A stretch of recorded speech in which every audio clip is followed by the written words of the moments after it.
There is one more term to the bills that is said is on demand. तो एक after date हो गया, एक after site हो गया, और दूसरा होता है ऑन डिमांड. ऑन डिमांड का मतलब ये होता है कि जब उधर अगर वो ये फ्रेज लिखी है on demand, suppose X has drawn bill on B and it is written on demand, इसका मतलब ये है कि बी ने एक्सेप्ट करने के बाद जब भी एक्स बी के सामने बिल रखेगा, बी को पेमेंट करनी पड़ेगी. तो there is no due date, no legal due date, nothing. जब भी वो डिमांड की जाएगी बिल की, तब B will have to pay to the X. This is called as on demand. On demand में ग्रेस डेज वगैरह वगैरह कुछ लफड़े नहीं होते. सिंपल, आपको जब भी उन्होंने बिल सामने आपके प्रेजेंट किया है, आप उसमें आपको पेमेंट कर देनी है. ऑन डिमांड के जगह पे एक और फ्रेज यूज की जाती है, एट साइट.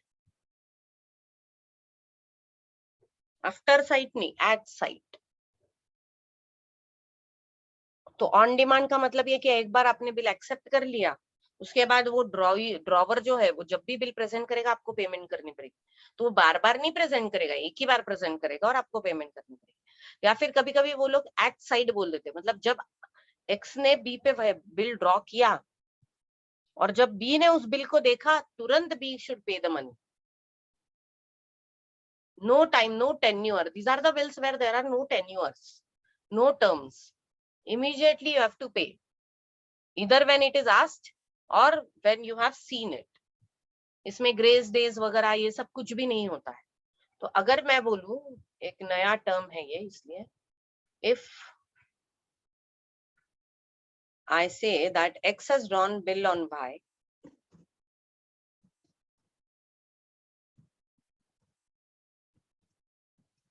on demand, और अगर Y उसको एक्सेप्ट कर लेता है,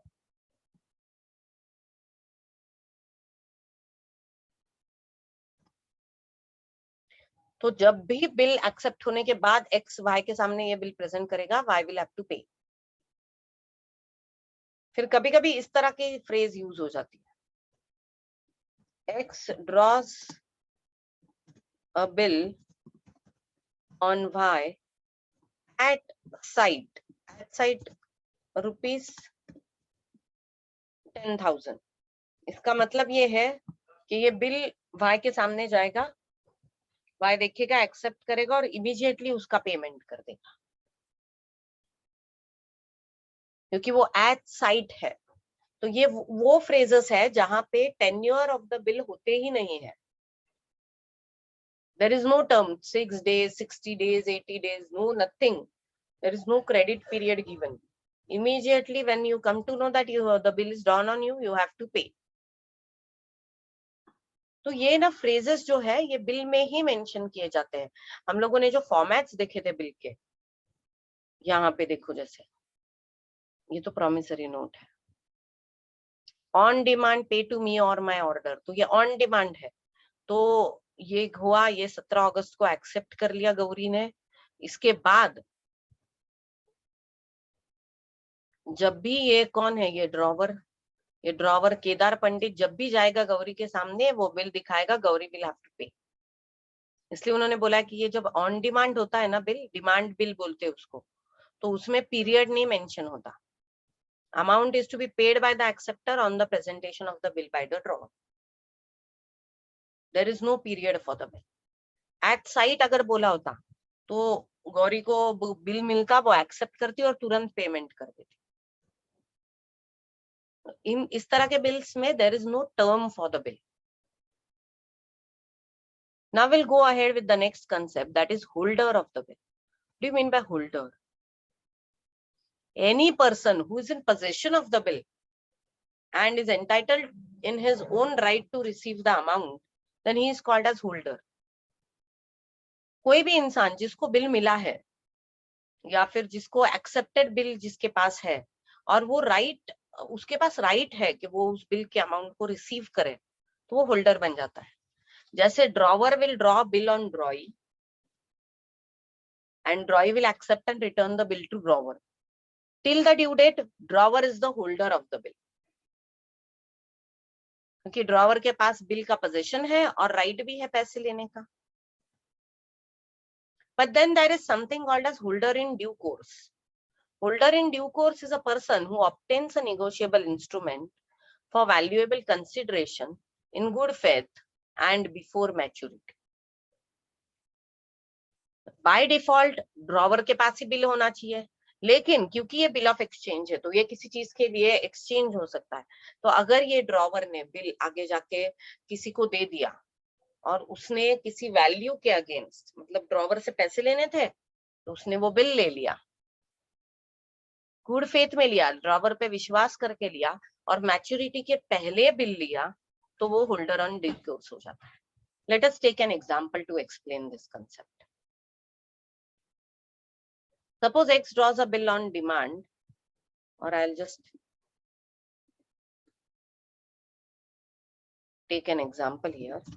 X draws a bill of 10,000 on Y for 4 months drawn on 15th May.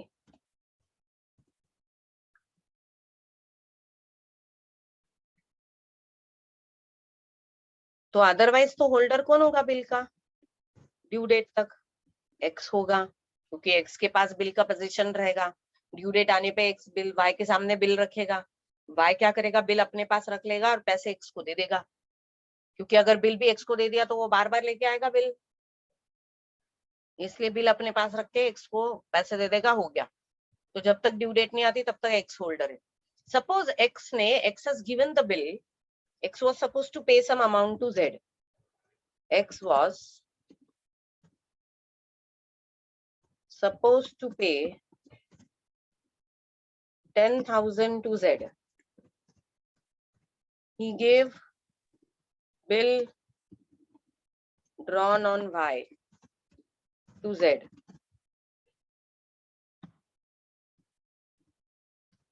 On 31st May. So actually X was supposed to pay 10,000 to Z. तो X का क्या था, Y से 10,000 लेने थे और Z को 10,000 देने थे. तो X ने क्या किया, instead of paying the money, उसने जो Y ने एक्सेप्ट किया हुआ बिल है वही Z को दे दिया और Z को बोला भाई ड्यू डेट पे आप ले लो पैसे. ओके, तो ड्यू डेट तक Z is the holder of the bill, provided Z ने ये बिल X पे विश्वास करके लिया है.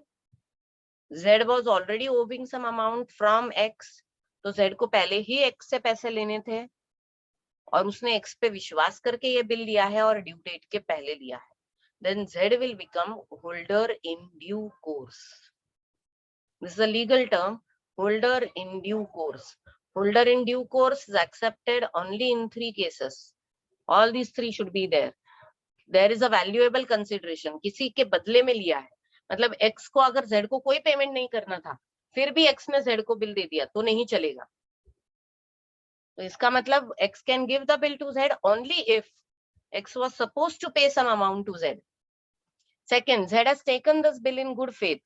And third, Z has taken this bill before maturity. In this case, Z will become the due holder.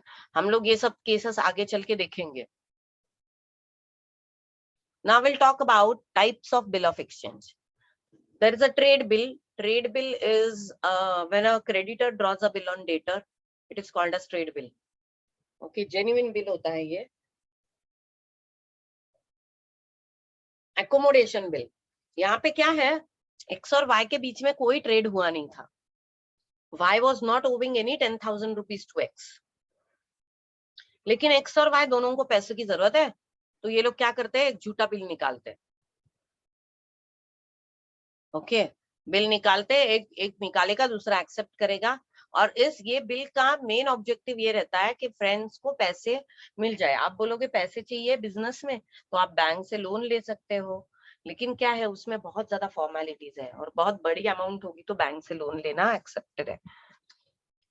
लेकिन जब बहुत बड़ी अमाउंट नहीं है, छोटी मोटी अमाउंट है और बहुत ही कम टाइम के लिए चाहिए, तो बैंक में इंटरेस्ट पे करना पड़ता है। इससे अच्छा तो ये लोग क्या करते हैं, झूठा बिल निकाल देंगे एक दूसरे पे, एक निकालेगा दूसरा एक्सेप्ट करेगा, and generally they go to bank and they get the bill discounted, they get the money, they share and they pay the bill. इसको एकोमोडेशन बिल कहा जाता है। ये बहुत ही लीगल चीज नहीं है, but in accounting we have to do this, this not legal, accommodation bill is not a legal thing. Then next is inland. A bill of exchange is drawn between the two parties that are located or reside in the same country, then it is called as inland bill. India के इंसान ने India के इंसान पे bill निकाला तो inland bill हो गया।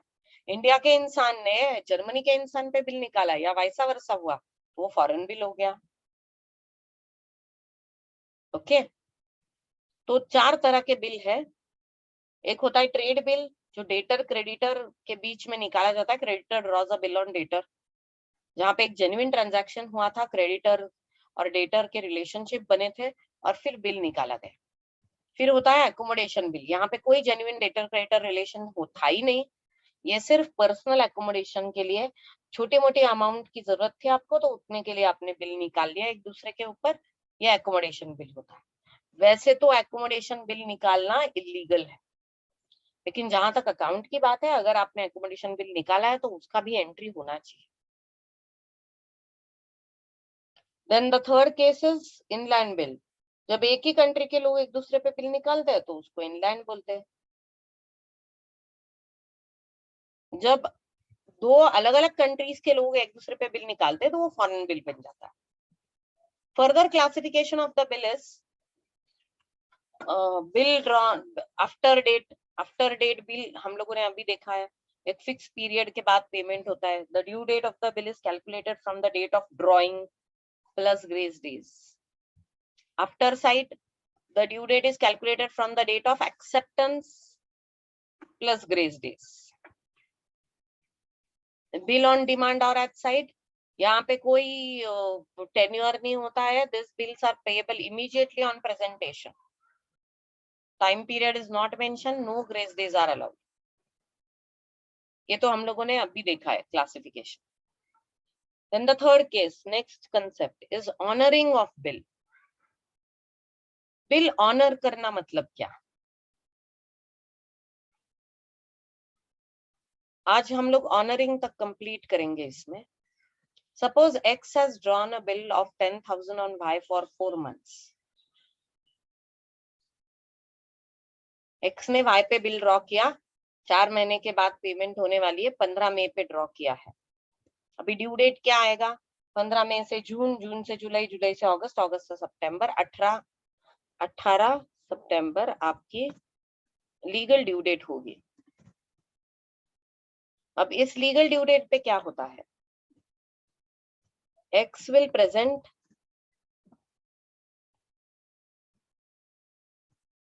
the bill to Y, and against the bill Y will pay the money.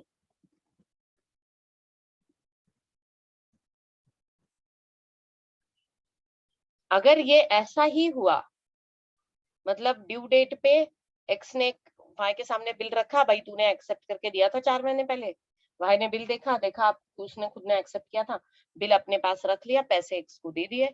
This whole concept is called as honouring of the bill. इसकी एंट्रीज अलग होती है। लेकिन अगर एक्स ने बिल ड्रॉ किया वाई पे, वाई ने एक्सेप्ट ही नहीं किया, या एक्सेप्ट किया लेकिन फिर पेमेंट नहीं की, तो उसको कहा जाता है डिसऑनरिंग ऑफ द बिल। इसकी एंट्रीज अलग होती है। डिसऑनरिंग हुआ तो उसके आगे कुछ प्रोसीजर्स भी करने पड़ते हैं।